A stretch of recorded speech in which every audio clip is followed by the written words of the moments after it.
What's up, guys? Welcome back to Viewer Castle. Today we're going to start off with Nstd. Castle level is a 22, so we will jump into it.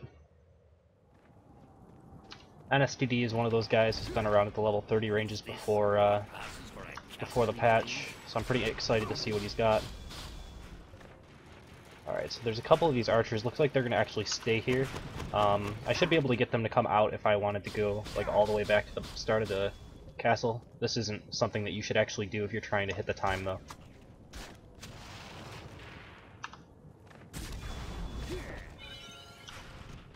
But a lot of the times when I'm attacking castles, I play it the safest I can the first time through, and if that means that I don't hit the timer, that's okay, because I can attack it again and try for that third star if I want to.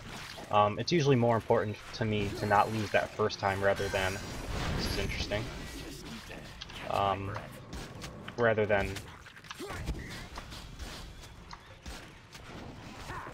lose crowns by losing the first attempt. Alright, so we have this mousetrap, and that mousetrap is meant to push you into these fire mines, which is pretty interesting. It's not something you see every day. It's got a couple springboard traps to just try to kind of throw you for a loop. How do springboard traps look inside of these castles?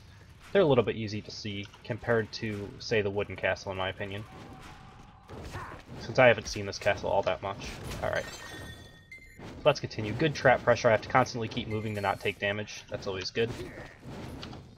Spike traps, unfortunately not level 24 yet. Once they get up to level 24, those things get quite a bit more difficult to deal with.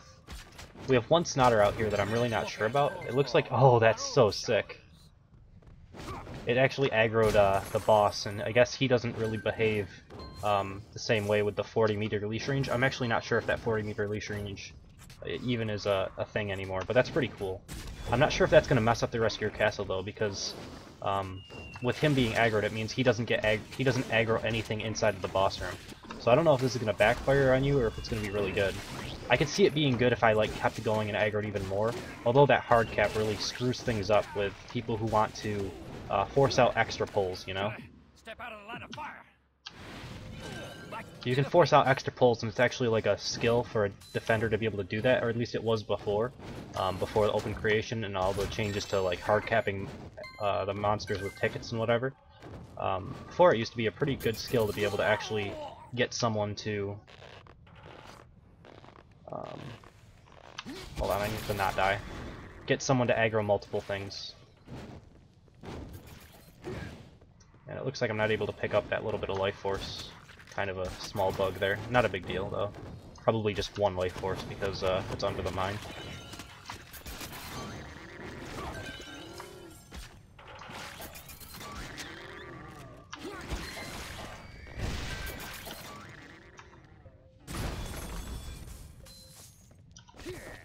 Alright.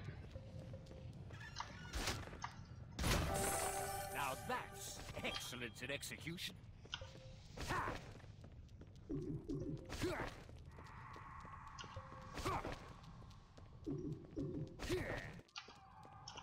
And then we'll continue onwards, and let's see if that screwed up anything, because this is the boss room. I'm not going to have to aggro this Snotter, but it looks like that's all that was in here.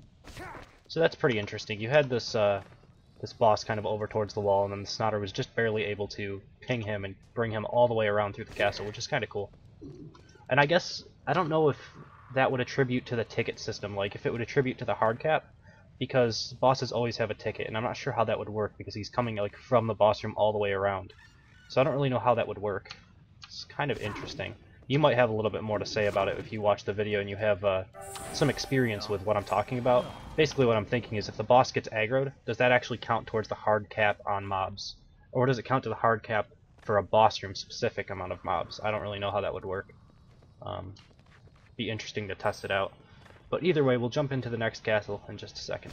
Alright, for number 2 we have Ringsel, which actually I had attacked earlier today. I got 2 stars on it, so we'll jump back into it, see if I can get the 3rd star, see if I end up losing to it. I don't really remember the castle because I attacked a bunch of them, but it might come back to me as I'm going through it again. Let's get him, Mr. But I remember I attacked him for a high amount of loot because I've been looking for loot. Okay, so he's got one of these fire mine setups. I'm not sure, I think I died to this once or twice. This wasn't the castle that I was talking about yesterday, where I died to it a ton of times, but you can see right here, this is pretty tough. It can kill you pretty easily. And this is one of the ones that I would actually die to. So let me start over. Let me see if I can get through it without dying. Generally, to do this, you have to... I forget. I think it's spiral shot first and then roll. There's a specific way of doing this, so that you don't die. And it's not that. But that will work. Alright, I made it through. Unfortunately, I'm on low potions right now, because I don't have any more of the big ones, and I only have 6,000 gold, so I'm not really wanting to spend a ton of gold on potions while I'm going through viewer castles. Alright, then we've got one of these spike trap setups. This is what I was talking about before. So now I do remember this castle, and this castle was very good. I died to it a bunch of times. This is actually exactly what I was talking about with spike traps. I can't go back through this castle whatsoever. There's no way that I'll be able to go back. And I actually won't make it through this without dying with these kind of potions. I don't have enough sustain heal to be able to actually make it through this. So yes, this castle is very good. It's one of the best that I've seen. I already know. I'm just going to heal up. Hopefully I can make it through, and, you know, I'll use a bit of gold by doing it, but that's fine because I did steal about 10,000 earlier from him. So he's got a couple of these springboard traps, which obviously wood castle, best castle for springboard traps. The best way to do this is to be able to actually time them out and take as little damage as possible. And you also want to be watching for the next trap in line as well, so you can leap over to it. And that's pretty cool. Also, it's got a lot of really cool setups going on here to force you to take a little extra damage. When I get up to level 24, I will be making a castle like this, as long as it hasn't been nerfed. Alright, and then I'll die once here, and then I should be able to make it into the boss room. And I believe, if I remember correctly, this is what I did. Well, I'm gonna die again. But I think this is what I did when I actually completed this without dying, is I went into the boss room and there was nothing here. So, you know, you have to rush to the boss room in this castle. And it took me a couple times to get through this. I'm not sure exactly how many, but quite a few. And I'll just kind of pull these guys back.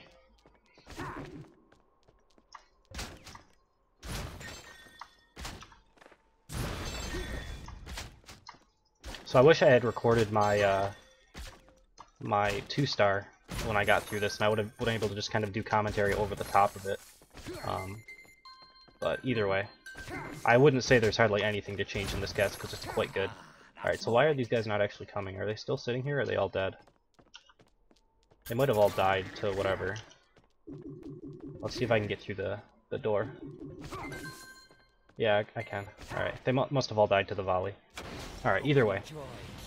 Really good castle. Probably one of the best that I've seen, and definitely gave me a lot of good ideas with spike traps and similar setups like that. I saw a couple of those as I was going through castles at level 24, and I'm definitely excited to be able to get up to level 24 so I can make a castle like that. But yeah, we'll jump into number 3 in just a second. Alright, next up we had ConqueRAWR. Castle level was, I believe, a 22 or a 19 or something like that. I kind of just jumped into it, so I'll look at the first mob that I see and see what level he is.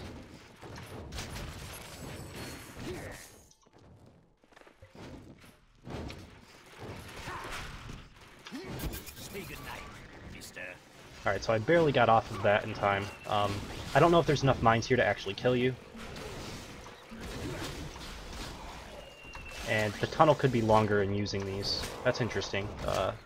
These AoEs actually get used on mines. Oh, okay. Well, there's 2 groups in here and I aggroed both of them, so I have to think about how I'm going to actually do this. I think I'll drop a volley on these guys, which will allow them to attack me, but I can kill them pretty quickly that way. What level are these guys? We have a level 18, so probably level 19 castle, if I had to guess. But it's possible it's level 18. Anywhere in that range. It's 18 to 20, so.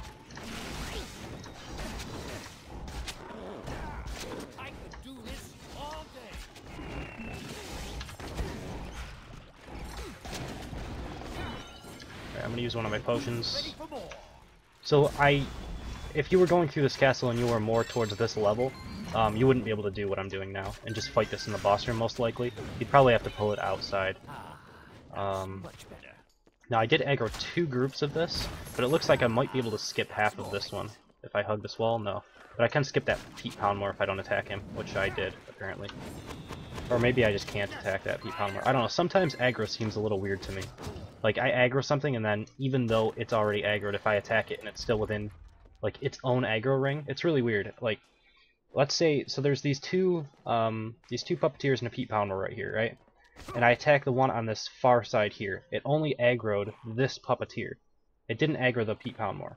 And then I kind of went back, and I was fighting them, and this second puppeteer kind of came up, and then he went back to his original position a little bit, and I attacked him and hit him, even though he was already aggroed, because he was kind of within his original position. It seemed like it still aggroed the Pete Poundmore. So there's something weird like that in the code, or it's just a bug, and it's just working that way. But it's something to keep in mind when you're attacking castles. I've had it happen quite a few times, where if you don't pull something far enough away from its original location, it'll still aggro the creatures that it was supposed to aggro if it was attacked, you know, initially, if it initiated combat. So I should have pulled that a little bit farther away, if I wanted to get through the castle without killing Pete Poundmore. But yeah, that's number 3, so we're going to end the video here. As always, if you guys enjoyed it, please subscribe. If you want to be part of your castles, you can email me at frenzycastleruns@hotmail.com. Level 16s and above currently are the only ones that I'm taking, so make sure your castle's above that, and I will do your castle whenever I have time. There's a link in the description to the spreadsheet where I have a list of names. Castles that are super far ahead of my hero level, like 26 and above. Currently, I'm just keeping them on the list and kind of pushing them to the back until I level up my hero to probably within 2 levels of whatever the castle is. I can do like level 24, and I could probably do level 25 castles on this guy. So when I level up to 24 on me, I'll be able to go up to 26 and stuff like that. So yeah, thank you guys for watching. Hope you enjoyed it, and I will see you next time.